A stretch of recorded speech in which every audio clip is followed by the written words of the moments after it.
말씀으로 말씀하신 대로 이루시도다, 말씀하신 대로 이루시도다라는 제목으로 함께 은혜 나눕니다. 이제 어제까지 해서 성전이 건축이 되고 그 다음에 성소와 지성소 안에 하나님의 언약궤를 이제 위치하게 되는 것이죠. 그로써 성전 완공이 끝나고 또 제사를 드릴 수 있는 모든 준비가 다 완료가 된 거예요. 준비가 끝났습니다. 근데 그때에 이제 10절에 보니까 오늘 본문은 아니고 이제 어제 본문입니다. 성경을 참고해서 보시면요, 제사장이 그 일을 다 마치고 이제 성소에서 나올 때 구름이 여호와의 성전에 가득하더라 이렇게 기록합니다. 그런데 이 구름이 어느 정도로 가득했냐면 11절에 보니까 제사장이 그 구름으로 말미암아 능히 서서 섬기지 못하였다. 그렇죠? 그러니까 구름이 가득하니까 오히려 제사장이 자기의 제사의 본연의 업무를 봐야 되는데 그 제사의 일을 하지 못할 정도로 구름이 가득했던 거예요. 이것이 무엇을 상징합니까? 11절에 보시는 것처럼 여호와의 영광이 여호와의 성전에 가득한 거죠. 하나님이 그 성전에 임하신 것이죠. 하나님이 그 성전 봉헌을 받으신 거예요. 그것을 지금 상징적으로 나타내고 그 다음에 오늘 12절, 그때 솔로몬이 이르되 구름이 가득하니까 또 제사장들이 막 당황하는 거예요. 그리고 백성들도 이게 뭐지 하면서 뭔가 웅성웅성한 그런 분위기가 있었던 것 같습니다. 그래서 그것을 설명해 주는 겁니다. 솔로몬이 이르되 여호와께서 캄캄한 데 계시겠다 말씀하셨사오나, 하나님은 한 번도 캄캄한 데 계시겠다고 말씀하셨다는 기록이 성경에는 나오지 않습니다. 성경에 나오지 않고 지금 솔로몬이 처음 이야기하는 거예요.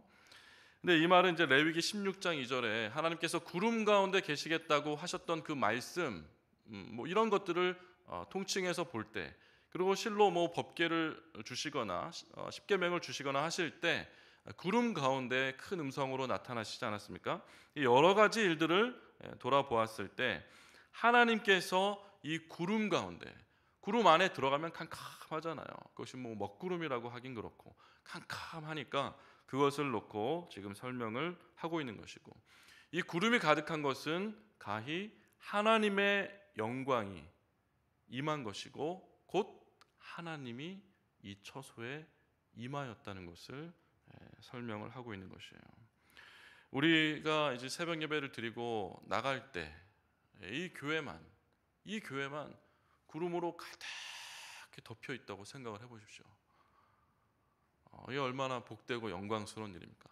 잠깐 길이 안 보여서 이렇게 당황스러울 수도 있지만 지나고 나면 이것이 얼마나 큰 영광이에요.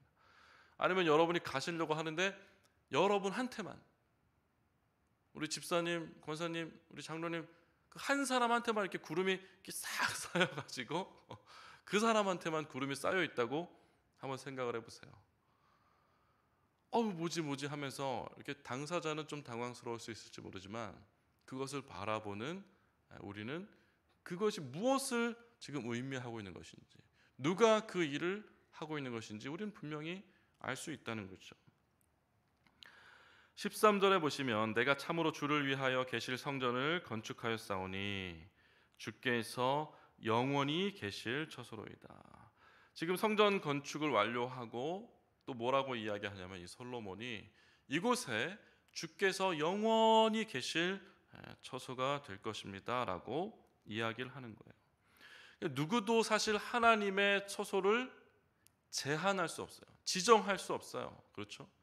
여기서 솔로몬이 말하는 것은 하나님 이곳에 영원히 계십시오, 하나님 반드시 이곳에 계셔야 됩니다 라고 하나님이 계실 곳을 지금 제한해 두고 있는 것이 아니라 그러기를 간절히 바라는 어떤 기도이자 소원의 메시지로 지금 이야기하고 있는 것이죠.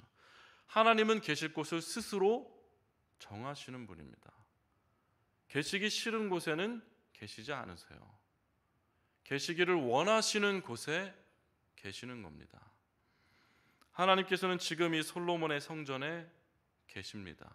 송파동 교회에 계십니까? 송파동 교회에 계십니까? 만약에 우리가 하나님께 예배를 드린다고 모여 있는데 송파동 교회, 이 교회에 하나님이 계시지 않는다? 이거 끔찍한 일이에요. 끔찍한 일.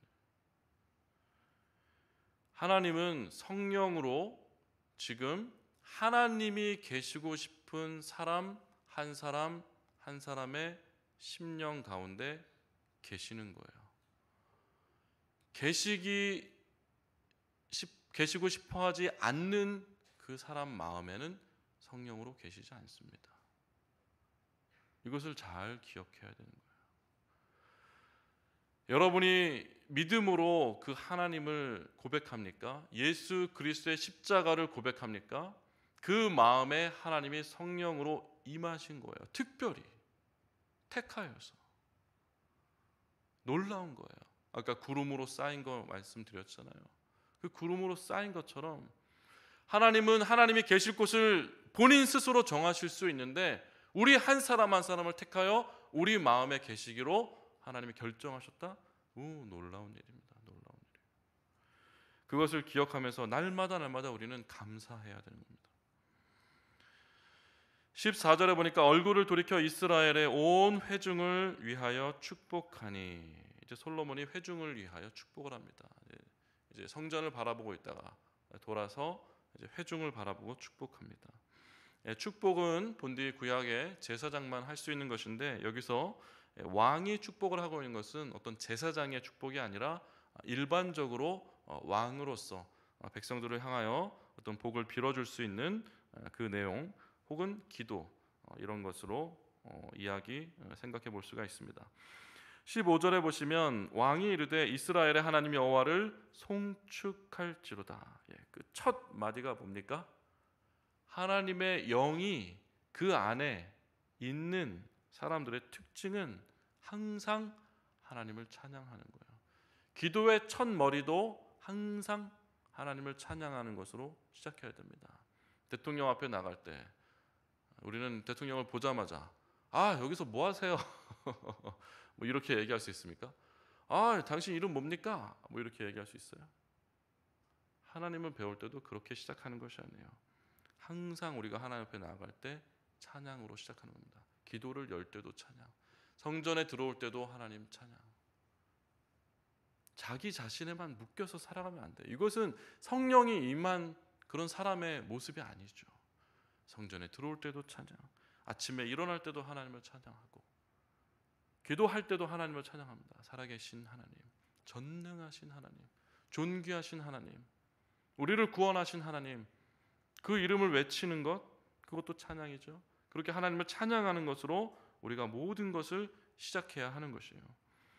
그러면서 솔로몬은 무슨 말을 하냐면 그의 입으로 내 아버지 다윗에게 말씀하신 것을 이제 그 손으로 이루셨도다. 하나님은 말씀만 하시는 분이 아니잖아요. 어제 이야기 나눈 것처럼 아브라함에게 말씀하셨지만 25년이 지나서 하나님의 때에 하나님은 아무렇지도 않게 그것을 이루시는 거예요. 그 능력의 손으로 이루시는 거예요. 하나님이 말씀만 하십니까? 무슨 양치기 소년처럼 말씀만 하십니까? 전혀 그렇지 않습니다. 아브라함이 느낄 땐 그렇게 느낄 수 있을지 모르지만 우리가 느낄 땐 이 구약의 말씀, 신약의 말씀, 다 이 많은 말씀, 이게 다 뭡니까? 이렇게 생각할 수 있을지 모르지만 말씀하셨다는 것은 곧 이루신다는 것이에요. 16절에 내가 내 백성 이스라엘을 애굽에서 인도하여 낸 날부터 내 이름을 둘 만한 집을 건축하기 위하여 이스라엘의 모든 지파 12지파 가운데에서 어떤 지파도 택하지 아니하고, 그렇죠? 어디를 택했습니까? 12지파 가운데 유다 지파를 택한 거예요. 지금 솔로몬은 어디 지파죠? 유다 지파요. 아버지 다윗은 어느 지파죠? 유다 지파요. 그 선대 왕 사울은 어디 지파였죠? 베냐민 지파였어요. 어떤 지파 간의 갈등이 계속 있었고, 그리고 솔로몬도 지금 숙청을 통해서 어떤 그 왕권이 시작되었던 그 왕이 바로 솔로몬이에요. 그러니까 국가의 안정을 위해서, 국정의 안정을 위해서 고심고심하던 끝에 성전을 건축하고 어떤 자신의 왕위의 정당성을 지금 설파하고 있는 그 내용으로도 이해가 되는 것이에요. 17절에 보니까 참 중요한 내용입니다. 오늘 본문의 핵심 내용이라고도 볼 수 있어요. 17절, 18절. 내 아버지 다윗이 이스라엘의 하나님 여호와의 이름을 위하여 성전을 건축할 마음이 있더니. 참 이 구절을 읽는데 은혜가 되더라고요. 이 마음, 이 레바브라는 히브리 단어인데 오늘날 영어로 치자면 heart예요. heart. 이런 무엇을 얘기하죠? 내 마음. 또 뭐예요? 이 심장을 얘기할 때 그것도 heart라 그러죠. heart. 이 히브리 단어도 똑같아요. 레바브. 그 마음이라는 단어인데 그 어원은 심장에 있는 거예요. 그러니까 말하자면 다윗이 여호와의 성전을 건축할 마음이 있다는 것은 그가 심장을 뜨거운 이 펄떡펄떡 뛰는 이 심장, 정말 전심으로 하나님의 전을 건축할 그 마음을 그가 가지고 있었다. 그 이야기를 하는 겁니다. 18절에 그 마음에 대해서 설명을 하는데 한번 같이 읽어보겠습니다. 18절 말씀 시작. 여호와께서 내 아버지 다윗에게 이르시되 내가 내 이름을 위하여 성전을 건축할 마음이 있으니 이 마음이 내게 있는 것이 좋도다. 그렇죠. 이 마음이 내게 있는 것이 좋도다. 토브. 여호와께서 천지를 창조하실 때 창조하신 피조물을 보고 심히 좋았더라. 심히 그것이 아름답더라. 신명기 5장 33절에는 이 토브가 이렇게 쓰였습니다. 복을 받을 것이다. 복이 있을 것이다. 한번 생각을 해보세요. 그 마음이 다윗에게 있는 것이 하나님 보시기에 좋아요. 그럼 그 말은 무엇이에요? 하나님 보시기에 좋아요. 그럼 하나님 입장에서는 참 너 복 주고 싶다 이 말인 거예요. 야, 너 진짜 그 마음 정말 아름답다. 너 정말 마음이 정말 선하구나. 그 마음 진짜 복되도다. 그 마음에 내가 정말 축복하고 싶다. 복을 잔뜩 쏟아 부어주고 싶다. 그 말이 그 말이죠, 사실은. 그 말이 그 말인 거예요. 이 토브라는 것은 선하다, 아름답다, 좋다라는 단어이지만 그것이 어떤 영적인 의미로 확장되어 나아갈 땐 하나님이 축복하고 싶으신 하나님의 마음과 연결이 되어 있는 거예요. 그래서 신명기서 5장 33절에는 그렇게 기록을 하고 있는 겁니다. 번역을 하고 있는 거예요. 참 근데 어떻습니까? 다윗은 성전을 건축할 마음이 있었어요. 그 마음이 하나님 보시기에 좋았어요.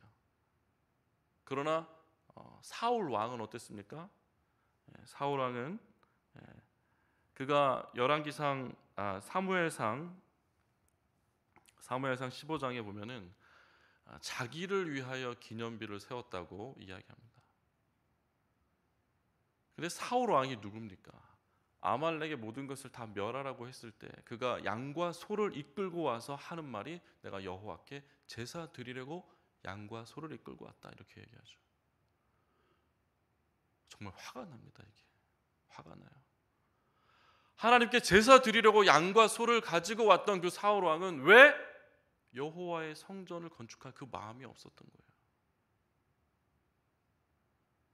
하나님께 제사 드리고 싶어서 멸하라고 했던 그 양과 소를 다 이끌고 왔잖아요. 근데 사울 왕은 여호와를 위하여 성전 건축할 그 마음이 없었어요. 그냥 자기를 위하여 기념비 세울 마음만 있었어요. 이게 사울 왕이에요. 제사를 드린다면서요. 그러나 다윗은 하나님을 위하여 여호와의 이름을 위하여 성전을 건축한 그 마음이 다윗에게 있었던 거예요. 그러니까 다윗이 하나님께 복을 받을 수밖에 없는 거예요. 오늘 본문 말씀이 아니고 어떤 말씀을 이제 묵상하다가 저도 곰곰이 묵상하다가 문득 이 뒤통수를 맞는 듯한 그런 어떤 깨달음이 있어서 이제 생각을 해봤습니다. 내가 죽어서 이제 눈을 탁 떠서 하나님을 뵀는데 하나님께 무슨 말을 할 수가 있을까? 무슨 말을 할 수 있을까? 내 평생에 살아오면서 하나님을 위하여 내가 무엇을 했다고 이야기를 할 수 있을까? 그때에 내가 무엇을 한 게 아니라 그때에 하나님이 내가 무엇을 했다고 하면 참 잘했다. 너에게 그 마음이 있었던 것이 정말 선하였구나, 정말 좋았구나 라고 하실 그 말씀이 무엇일까 생각을 해보니까 분명해지더라고요. 분명해져요. 두 가지, 뭐라고 제가 말씀을 안 드리겠습니다. 사람마다 다를 수 있으니까. 저는 그때 딱 떠올랐던 게 두 가지였어요. 그리고 그때 그 깨달음을 얻고 계속 기도하면서 한 가지를 사실 더 추가했어요. 한 가지를 추가해서 이 세 가지를 놓고 계속해서 제 평생에 그것을 놓고 살아야 되겠구나. 하나님 배울 그때를 생각하면서 다른 것이 아니라 이 세 가지를 놓고 내가 집중하면서 살아야 되겠구나. 하마터면 잘못 살 뻔했구나. 큰일 날 뻔했네. 그런 생각을 했던 적이 있습니다. 사울도 아마 심판받는 그날에 땅을 치면서 후회했을 거예요. 사울왕도. 그리고 다윗이 이제 하나님을 배울 그때에 다윗에게 하나님이 무엇을 가지고 칭찬했을까? 한번 생각해 보면 좋을 것 같습니다. 하나님을 위하여 성전을 건축할 그 마음. 그래서 뭐 성전 건축 헌금을 해라 뭐 이런 말씀을 드리는 게 아니에요. 그런 말씀 드리는 게 아니라 정말 우리의 마음을 다해서 하나님 위하여 하나님을 기쁘게 할 그것이 무엇인지 우리에게 각자마다 주신 그 음성이 있을 것이라 생각을 합니다. 19절에 보니까 그러나 하나님께서는 딱 제안을 하시죠. 그 마음이 좋지만 너는 성전을 건축하지 못할 것이고 내 몸에서 낳을 아들, 그렇죠? 그 아들이 누구예요? 솔로몬. 솔로몬은 아버지가 누구예요? 다윗. 그 아버지가 어느 지파예요? 유다 지파. 이것을 계속 이야기하는 거예요, 사실. 그러니까 자기의 왕의 정당성을 계속 이제 설파하고 있습니다. 그러면서 오늘 제목이죠. 이제 여호와께서 말씀하신 대로 이루시도다. 그러면서 21절에 언약을 넣은 궤를 위하여 한 처소를 내가 설치하였노라. 다 끝났다. 이 말씀을 주시는 겁니다. 말씀을 마무리합니다. 이렇게 이제 7년여 시간을 들여서 정성 쏟아 준비했던 솔로몬의 성전이 건축이 되고 또 지성소의 언약궤도 마련이 되고 그것을 다윗 때부터 준비한 그것을 이제 하나님께서 받으신 하나님의 임재가 큰 구름에 쌓이는 것으로 나타납니다. 우리 안에도 하나님께서 성령으로 임재하신 것을 기억하고 날마다 성령과 내통하면서 무엇을 하든지 하나님을 찬양할 수 있는 우리의 복된 삶이 되길 원합니다. 그리고 다윗에게 주셨던 것처럼 다윗은 정말 하나님이 복을 주실 수밖에 없는 그 마음을 품고 있잖아요. 이 마음이 얼마나 아름다워요. 우리도 그런 마음을 품게 하옵소서. 다윗의 마음을 갖게 하옵소서. 이것저것 다른 것에 신경 쓰지 말고 하나님이 정말 좋아하시고 기뻐하실 만한 그것이 무엇입니까? 물으시고 그것에 내 인생을 들여 헌신하며 내 평생을 하나님을 위하여 살아갈 수 있는 그런 복된 인생 되게 하옵소서. 이것을 놓고 같이 기도하시고 그러한 인생으로 살아가시면서 하나님이 우리에게 예비하신 모든 말씀 우리 인생 가운데 놀랍게 이루어지는 은혜가 있기를 주님의 이름으로 축복합니다.